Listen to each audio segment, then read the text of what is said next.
Hello. Hi. Hi there, guys. Okay, so the first question is why do you want to be a lawyer? And specifically, are there any experiences that you had that are what really made you decide to be a lawyer?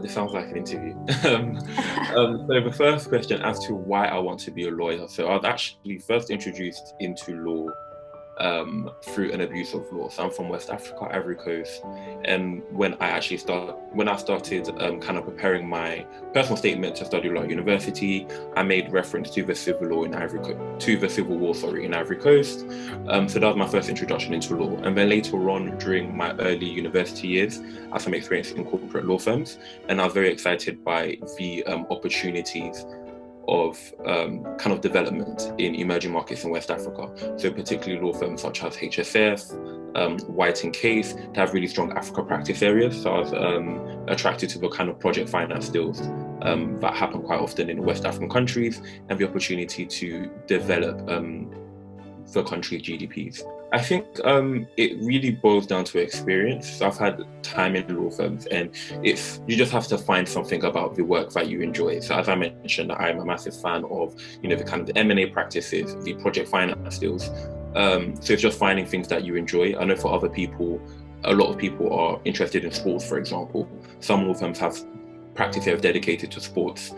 So it's just finding where you fit best in that law firm and working within a practice area that you find most mentally stimulating, I think. The second question is what are any tips on applications and assessment centres that you might have? Any tips on applications and assessment centers? I have quite a few. I'll try just mention them off the cuff. So I'll say the first one for applications, I always say to focus on your writing style. Something I particularly struggled with throughout my first batch of applications was I was essentially writing the same way I'd write an essay, so really elaborate hyperbole in my writing. So try to strip that down and just to make sure it's very clear as possible. So that's my first for applications. And then in terms of tailoring your application, I think it's important to really understand the law firm as a business entity. So I would always have a read of the firm's annual report if I can, and that would essentially let me know what practice areas are doing the best, what are the firm's future plans, and that will inevitably help my answer be a lot more tailored to the firm. And then for assessment centres, I think the best thing to do is to really understand the application that you've sent. Quite a lot of the times you can almost preempt the questions that the interviewers will ask you simply by having a read of your CV or having a read of the cover letter that you've sent, and just making sure that you're able to substantiate each answer with as much evidence as possible. And that is, I would say, my main tip for assessment centres, just really understanding each experience. And one thing I done was I went back to all my legal and non-legal work experiences and essentially just noted down what was the main task, did I overcome any challenges, what was the end result, and that kind of helped me in the competency part of the interview, because then I was just able to kind of draw inspiration from the list of experiences that I'd already broken down into that set structure. And then I would say another tip for assessment centres as well is to really network. So I'll say probably the second you're invited to an assessment centre, it's probably best to reach out to people on LinkedIn and ask them about their experiences, because then one thing is good to name drop. I think I name dropped in about all my assessment centres. And then second, you get a really good indication of how the assessment centre experience will be from, let's say, a future trainee or someone who's done the vacation scheme at the firm. And the last one from me is how did you prepare for your interview? How did I prepare for my interview? I think my interview, well, I'll say for HSF was only my second interview. So I was over preparing. I think I probably went through their website and read every article they had released in the past 3 or 4 months. So I'll say right now I'll probably take a lot more of a strategic approach. So the first thing I did was, as I mentioned, went through my experiences and made sure I understood my CV and the application that I sent. And then second, I just made sure I understood, let's say, 3 to 4 practice areas in detail. So certain firms are really strong in particular practice areas. So HSF is really strong in disputes. So I made sure I was up to date with any litigation or dispute still that the firm was working on. And then second, I had to brush up on my commercial awareness. So just really understanding, the pros and cons of M&A, making sure I understood the anatomy of a deal, And just going beyond that, I really made sure that I understood how to interpret commercial news stories. So I'll say 2 to 3 months before I actually started sending off applications, I had a massive Word document that I broke down into, I would say, maybe 9 different sectors. So I would have, the automotive industry, private equity, what else did I have? UK economy, global economy. And I'll say for about 3 to 4 months, I actually noted down every news story under each sector. So I was able to kind of follow trends within each sector and department, and that helped make really nuanced answers within the case study presentation. So I was able to spot my own trends and kind of give my own interpretations and ideas on those trends. So I think it's really important at times to, when you're going into an assessment center, when you're going into an interview, is to make sure that you're able to speak confidently about a commercial news story and, back that up with evidence and give your own point of view, I'd say. So I'd say those were probably the main ways I prepared for my assessment center. Okay, thank you. That's really good to hear. I think our audience is going to be really pleased with your answers. They're so thorough. So that's it from me, and Phoebe's going to take over the last 2 questions that we have for you today. Yeah. So our audience would like to know, what did you do during the HSF flag scheme that made you want you as a trainee, and how do you think you stood out from other students during the flag scheme? I would say that's a tough one. I would say completing the task, which sounds silly, but so just completing the task and doing it to the best of my ability.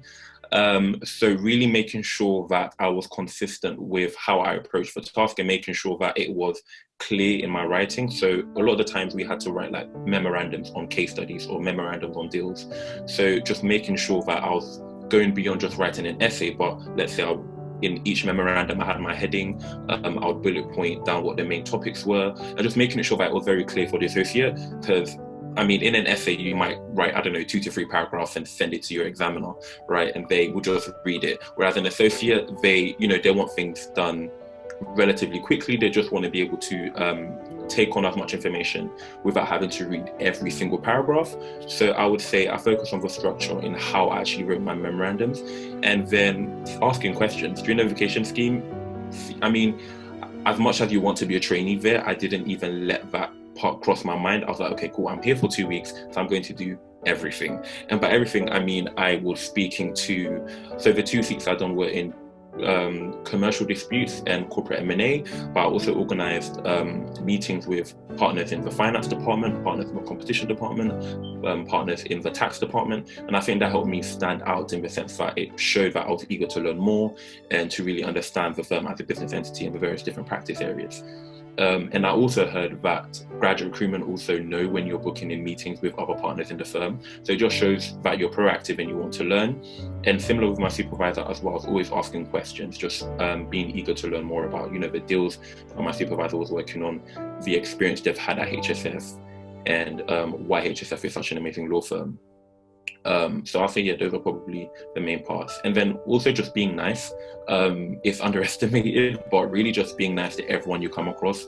Your supervisor, who's doing the printing, just making sure you have a nice approach to everyone. And it's something that they'll remember, oh, it was really nice. So just being considerate of the more personable elements of working within a law firm. Yeah, great. I'm sure our audience will learn from your experience. Yeah. And our last question is about the trainee intake. So most HSF trainees come from either Oxbridge or the Russell Group. So is the firm doing anything to diversify its intake? Yes, of course. So actually during my vacation scheme, there was a variety of us from a variety of different universities, some Oxbridge, some Russell Group, some non-Russell Group. So that was very pleasing to see that there's diversity of just, university background. And then following that as well, in HSF work with aspiring solicitors on AS Black Mentoring Scheme, which is, of course, another innovative project whereby they dedicate their time to helping ethnic minority students going into the industry. And just more generally, I know HSF work with quite a lot of university societies to hold particular events, and that can also be from non-Russell Group universities. So I think it's something I've seen firsthand that the firm are doing quite a lot to make sure that they're recruiting from a diversity of backgrounds. Yeah, great. So it's really good to know. Yeah, it's really good to see social change. Yeah, I agree. Yeah, so thank you for joining us today. Yeah, make sure you have subscribed our socials, Career in Law, and also follow Yan-Kelvin on LinkedIn for more new updates. Yeah, thank you. Thank you guys so much for having me. Yeah. Thanks, and by subscribing you can then see the video that we're going to post. Okay, thank you. Thank you. Lovely speaking to you guys. Bye-bye.